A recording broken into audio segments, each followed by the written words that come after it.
Hello friends, welcome to do practice. कैसे हैं आप सब। आज हम करेंगे इकोनॉमिक्स में आइसोक्वेंट कर्व। आइसोक्वेंट कर्व हमारा जो है प्रोडक्शन इंडिफरेंस कर्व है, या फिर इसको हम इक्वल प्रोडक्ट या थ्योरी ऑफ प्रोडक्शन भी कहते हैं।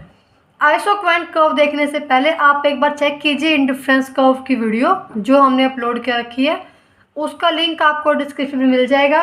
क्योंकि जो आइसोक्वेंट कर्व है वो काफ़ी हद तक इंडिफरेंस कर्व ही है। इंडिफरेंस कर्व की बहुत सारी प्रॉपर्टीज़ या ऑलमोस्ट प्रॉपर्टीज़ हमारी आइसोक्वेंट कर्व में आती हैं। इंडिफरेंस कर्व हमने फुल एक्सप्लेन किया एक वीडियो के अंदर। आपको विद इन 45 मिनट्स आपको कंप्लीट चैप्टर आपको गो थ्रू हो जाएगा कि कंप्लीट चैप्टर में है क्या, budget line, price line, consumer equilibrium, indifference curve, assumption, properties, सब कुछ आपका एक ही वीडियो में कवर हो जाएगा। तो आप उस वीडियो को जरूर जाके देखिएगा। उसके बाद आप चेक कीजिए आइसोक्वेंट कर्व, ताकि आपको ये कंसेप्ट और अच्छे से क्लियर हो। क्योंकि आइसोक्वेंट कर्व एक इंडिफरेंस कर्व की तरह ही है और काफ़ी प्रॉपर्टीज़ इन दोनों की सेम भी हैं। आइसोक्वेंट कर्व को समझने से पहले हमें पता होना चाहिए कि आइसो का सेपरेट मीनिंग क्या है और क्वेंट का सेपरेट मीनिंग क्या है। आइसो का मीनिंग होता है इक्वल, मीन्स बराबर, और क्वेंट का होता है हमारा क्वांटिटी। क्वांटिटी मीन्स मात्रा। तो आइसो का मतलब होता है हमारा इक्वल और क्वेंट मीन्स क्वांटिटी, या हम कह सकते हैं इसको आउटपुट, किसी भी सामान का, किसी भी प्रोडक्ट का आउटपुट। तो आइसो क्वेंट का मीनिंग क्या हुआ, जो हमें इक्वल आउटपुट दे रहा है। ये तो सिंपल सा आइसो क्वेंट का मीनिंग हुआ। हमें देखना है कि आइसो क्वेंट कर्व का मीनिंग क्या होता है। आइसो क्वेंट कर्व जैसे हमने इंडिफरेंस कर्व में किया था कि हम अलग अलग कम्बिनेशंस चेक करते हैं जिससे हमें इक्वल सेटिस्फैक्शन मिले, सेम यहाँ भी है। बट हमें यहाँ पे सेटिस्फैक्शन की जगह आउटपुट वर्ड यूज़ करना है या फिर आउटपुट देखना है। Isoquant curve is that curve which shows different possible combinations of two factor input yielding same amount of output. Isoquant curve जो है वो एक ऐसा कर्व है जो हमें शो करता है अलग अलग पॉसिबल कम्बिनेशन, मीन्स अलग अलग कम्बिनेशन दो इनपुट फैक्टर के। जो इसमें दो ही इनपुट फैक्टर होंगे जो प्रोडक्शन में हेल्प करेंगे, तो दो इनपुट फैक्टर के अलग अलग कम्बिनेशंस को शो करता है yielding same amount of output. Means जैसे हमने डिफरेंस कर्व में किया था कि अगर हम एप्पल की 1 यूनिट कंज्यूम कर रहे हैं तो ऑरेंज की 10 यूनिट्स कंज्यूम करेंगे, जिससे हमें सेटिस्फेक्शन सेम मिलेगा। और अगर हमें एप्पल की यूनिट ज़्यादा करनी पड़ रही है, मीन्स अगर हम एप्पल ज़्यादा गेन कर रहे हैं तो हमें ऑरेंज सेक्रीफाइस करना पड़ेगा, उससे भी हमें इक्वल सेटिस्फेक्शन ही मिलेगा। तो हमें वहाँ पे क्या किया, हमने अलग अलग कम्बिनेशंस यूज़ किए फॉर इक्वल सेटिस्फेक्शन। यहाँ पे हम अलग अलग कम्बिनेशंस यूज़ करेंगे इनपुट के for same amount of output. मतलब हमें कम्बिनेशंस हमारे अलग अलग रहेंगे बट उनका जो मेन मोटिव है वो आउटपुट हमारा सेम ही रहेगा। मतलब अगर हमने लेबर ज़्यादा लगाई है, कैपिटल कम लगाई है, तब भी हमारा आउटपुट सेम रहेगा, या फिर हम लेबर कम लगा रहे हैं, कैपिटल ज़्यादा लगा रहे हैं, तब भी हमारा आउटपुट सेम रहेगा। तो हमें अलग अलग कम्बिनेशन शो करने होते हैं अपने आइसोक्वेंट कर्व के अंदर।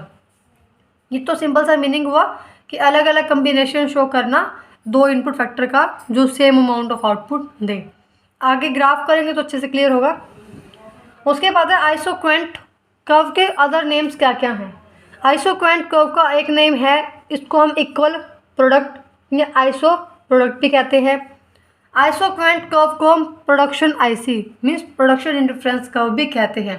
एक तो सिंपल इंडिफरेंस कर्व होता है और एक हमारा production indifference curve. Production indifference curve means जो आउटपुट और प्रोडक्शन से रिलेट करता है। और आइसोक्वेंट कर्व का हमारा एक और नेम है theory of production. Theory of production को भी हम आइसोक्वेंट कर्व कहते हैं। उसके बाद है assumptions of isoquant curve. Assumptions क्या क्या हैं आइसोक्वेंट कर्व के।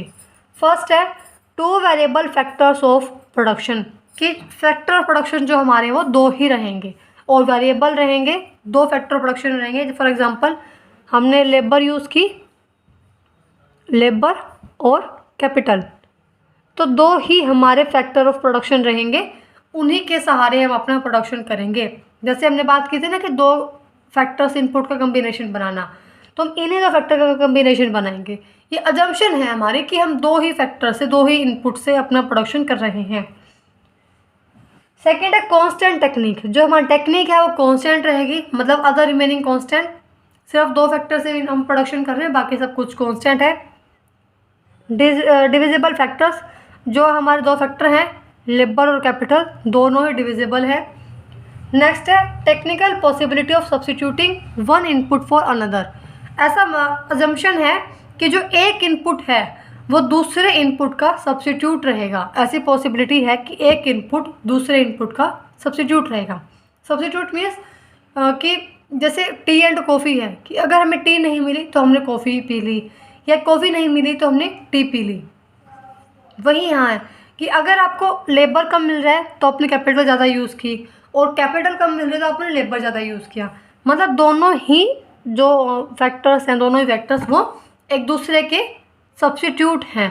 तो ऐसी पॉसिबिलिटी, ऐसा अजम्पशन है कि एक इनपुट दूसरे इनपुट का सब्स्टिट्यूट रहेगा। साथ साथ हम मान के चलते कि जो हमारे फैक्टर्स है हमने उसका एफिशिएंट यूज़ किया है, means efficient use of factor of production. Land और कैपिटल दोनों को हम एफिशिएंट यूज़ कर रहे हैं, कुछ भी वेस्ट नहीं कर रहे हैं। अगर हमने लेबर ज़्यादा यूज़ किया है तो उसका भी पूरा आउटपुट लेंगे, और कैपिटल ज़्यादा यूज़ कर रहे हैं तब भी हम कंप्लीट उसका एफिशिएंट यूज़ करेंगे, उसको ऐसे वेस्ट नहीं करेंगे, उसका एफिशिएंटली यूज़ किया जाएगा।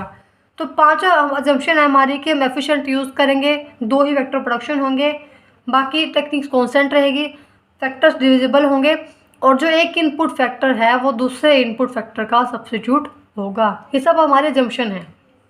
इसके बाद हम बात करेंगे ग्राफ, क्योंकि मेन तो हमारा ग्राफ ही है कि ग्राफ कैसे ड्रॉ होगा, या आइसोक्वांट कर्व कैसा होता है, कनकेव है, कन्वेक्स कैसा होता है, ये तो जस्ट मीनिंग है। तो आइसोक्वांट शेड्यूल बनाते हैं हम, उसके लिए कर्व बनाने के लिए। आइसोक्वांट शेड्यूल में हमने 2 फैक्टर प्रोडक्शन अजम्पशन, हमारे 2 ही फैक्टर रहेंगे, लेबर और कैपिटल, और आउटपुट हमारा सेम रहेगा। ऐसा हमें कम्बिनेशन बनाना है, तो हम अलग अलग कम्बिनेशंस बना जिससे हमारा आउटपुट सेम आए। फॉर एग्ज़ाम्पल कि अगर हमें 100 मीटर ऑफ क्लॉथ अपना प्रोड्यूस करना है, कि हमें 100 मीटर क्लॉथ चाहिए, उसके लिए अगर हम 5 unit of labour and 9 unit of capital लगाए तो हमें 100 मीटर ऑफ क्लॉथ मिलेगा। ये तो एक कम्बिनेशन बन गया हमारा, एक कम्बिनेशन बन गया 5 और 9 का, सेम आउटपुट मिलेगा। अगर मैं सेकेंड कम्बिनेशन की बात करूँ तो फॉर एग्ज़ाम्पल कि मैंने लेबर को ज़्यादा कर दिया, मीन्स लेबर की मैंने 10 यूनिट लगा दी, तो लेबर की 10 यूनिट लगाने से जो कैपिटल है वो उसकी मैं 6 यूनिट लगाऊंगी। वही बात है कि अगर आप एक फैक्टर को ज़्यादा करोगे तो सेकंड फैक्टर आपको कम करना होगा, क्योंकि दोनों एक दूसरे के सब्स्टिट्यूट हैं। ऐसा नहीं है कि आपने अगर टी एक्स्ट्रा पी है तो आप कॉफ़ी भी एक्स्ट्रा पी सकते हैं। अगर आपने टी एक्स्ट्रा पी है तो आपको कॉफ़ी कम करनी पड़ेगी, तभी आपका जो आउटपुट है, सेटिस्फैक्शन है, वो सेम रहेगा। तो हमें उस 100 मीटर ऑफ क्लॉथ को बनाने के लिए ही अपनी लेबर अगर एक्स्ट्रा की है तो यहाँ पर मुझे कैपिटल अपनी कम करनी पड़ेगी। वैसे ही अगर मैं अपनी लेबर को एक्स्ट्रा इंक्रीज़ करती हूँ तो मुझे अपनी कैपिटल को और ज़्यादा कम करना पड़ेगा, उससे भी मेरा सेम जो है आउटपुट रहेगा। ऐसे ही अगर मैं डी कम्बिनेशन बनाऊँ तो अगर मैंने अपनी लेबर 20 की यूनिट्स कर दी तो मेरी कैपिटल सिर्फ 2 यूनिट्स की ही रह जाएगी with same amount of output. ये हमारा हुआ कि मैंने सेम आउटपुट के लिए, मतलब आउटपुट हमारे सेम है कि मैंने 100 मीटर ऑफ क्लॉथ ही प्रोड्यूस करना है, उसके लिए मैंने अलग अलग कम्बिनेशंस बनाए। अगर मैं 5 यूनिट ऑफ लेबर यूज़ कर रही हूँ तो कैपिटल 9 यूनिट यूज़ करनी पड़ेगी। अगर मैं चाहती हूँ कि लेबर ज़्यादा यूज़ करूँ, कैपिटल कम यूज़ करूँ, तो अगर मैं लेबर 10 यूनिट्स यूज़ की तो मेरे कैपिटल 6 यूनिट मुझे करनी पड़ी, मीन्स कम करनी पड़ेगी, क्योंकि लेबर ज़्यादा एक्स्ट्रा यूज़ हो रही है। अगर मैंने लेबर 15 यूनिट्स यूज़ की है तो मुझे कैपिटल कम करनी पड़ेगी यूज़ क्योंकि हमें सेम आउटपुट चाहिए। अगर मैं लेबर ज़्यादा यूज़ कर रही हूँ और कैपिटल सेम रख रही हूँ तो मेरा आउटपुट भी उससे ज़्यादा ही होगा, बट मुझे कम्बिनेशन बनाना है कि मेरा आउटपुट क्या रहे, सेम रहे, उसी वजह से मुझे अपनी कैपिटल कम करनी पड़ेगी। ऐसा नहीं है कि हमें कैपिटल की यूनिट कम करनी ज़रूरी है, बट मुझे अगर कैपिटल की यूनिट मैं सेम रखती हूँ, या फिर अगर मैंने लेबर एक्स्ट्रा किया है 5 से 15 किया है, तो अगर मैं कैपिटल भी एक्स्ट्रा कर लेती हूँ अपनी 9 से 11 कर लेती हूँ, तो जो मेरी आउटपुट है वो भी इंक्रीज़ हो जाएगा। बट मुझे यहाँ पे अपना आउटपुट सेम रखना है, क्योंकि मुझे ऐसा कम्बिनेशन बनाना है कि मेरा आउटपुट हर बार सेम ही आए। मुझे अलग अलग कम्बिनेशन बनाना है जिससे मेरा आउटपुट सेम आए। उसी वजह से अगर मैं लेबर इंक्रीज़ करूँगी तो कैपिटल कम करना पड़ेगा, और कैपिटल इंक्रीज़ कर देता मुझे लेबर कम करनी पड़ेगी। उसी वजह से जो ये कम्बिनेशन ऐसा बनता है कि आउटपुट मेरा सेम ही रहे। अगर हम दोनों चीज़ इंक्रीज़ कर देंगे तो आउटपुट भी इंक्रीज़ हो जाएगा, बट हमें आउटपुट इंक्रीज़ नहीं करना है। उसके बाद हमारा बनता है आइसोक्वेंट कर्व।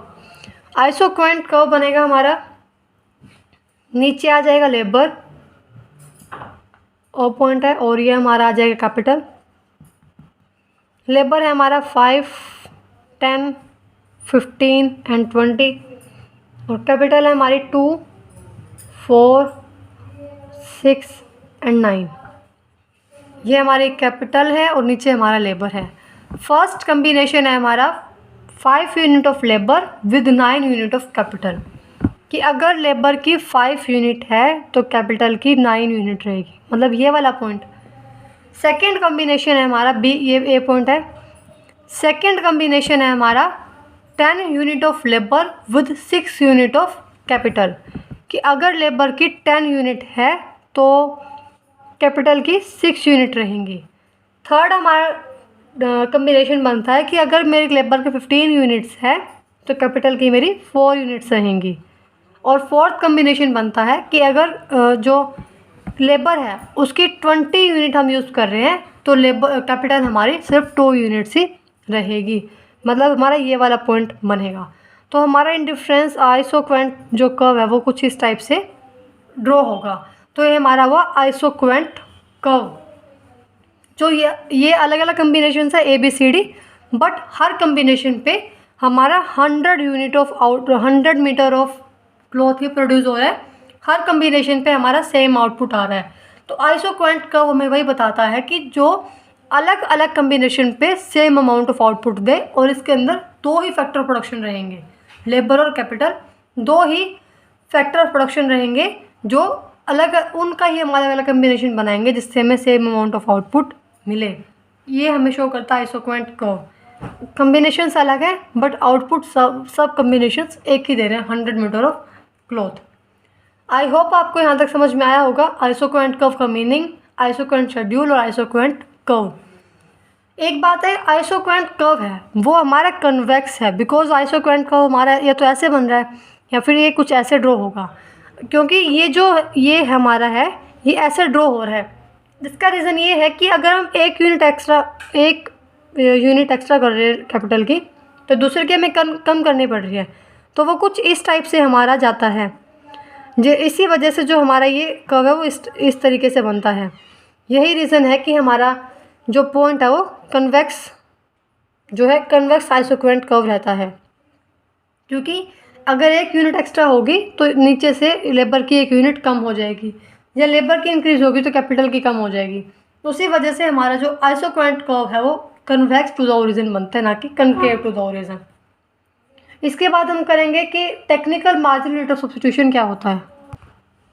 तो marginal rate of technical substitution, जिसको हम MRTS बोलते हैं, marginal rate of technical substitution हमें ये शो करता है कि एक इनपुट कितना सब्स्टिट्यूटेड है दूसरे इनपुट के, या एक इनपुट कैसे सब्स्टिट्यूट है दूसरे इनपुट के, जहाँ पे हमारा आउटपुट है वो कांस्टेंट ही रहेगा। मीन्स वही बात होगी कि हमारा आउटपुट 100 यूनिट्स का ही, 100 मीटर ऑफ क्लॉथ का ही रहेगा। हमारा जो आउटपुट है वो फिक्स है कि हमें 100 मीटर कपड़ा ही बनाना है। तो उस 100 मीटर कपड़े के लिए जो हमारी लेबर और हमारी कैपिटल कितनी सब्स्टिट्यूट है, मीन्स हमारा एक इनपुट दूसरे इनपुट के कितना सब्स्टिट्यूट है, कि अगर हम एक इनपुट को कम कर देते हैं तो दूसरे इनपुट को ज़्यादा करने से हमारा आउटपुट उतना आएगा, या अगर हमने एक इनपुट को, जैसे यहाँ पे हमारा इनपुट था पहले 5, 9 और सेकंड टाइम हमने यूज़ किया था 10 और 6, कि अगर हमने एक इनपुट को कम किया है तो दूसरे इनपुट को अगर हम ज़्यादा करेंगे तो उससे हमारा सेम आउटपुट ही निकल के आता है। तो ये हमें बताता है कि MRTS बताता है कि एक इनपुट कितना सब्स्टिट्यूट है, ये कैसे सब्स्टिट्यूट है दूसरे इनपुट के। MRTS is equal to change in capital by change in labour. जैसे हमारे यहाँ पे कैपिटल में कितना चेंज आया है 3 का, और लेबर में कितना चेंज आया है 5 का, तो हमें MRTS बताता है कि चेंज कितना सब्स्टिट्यूट है एक इनपुट दूसरे इनपुट का। ये तो हो हमारा MRTS, बिल्कुल सिंपल सा एक लाइन में मीनिंग था MRTS, जो हमें बताता है कि एक इनपुट कितना दूसरे इनपुट के सब्स्टिट्यूटेड है। एक हमारा होता है isoquant map. Isoquant map means family of isoquant curve is known as isoquant map. जब हम एक ही डायग्राम पे बहुत सारे आइसोक्वेंट कर्व बना देते हैं तो उन सारे आइसोक्वेंट कर्व की फैमिली को हम आइसोक्वेंट मैप कहते हैं। जैसे इंडिफरेंस मैप था, बहुत सारे इंडिफरेंस कर्व को एक डायग्राम पे प्रेजेंट करना इंडिफरेंस मैप होता है।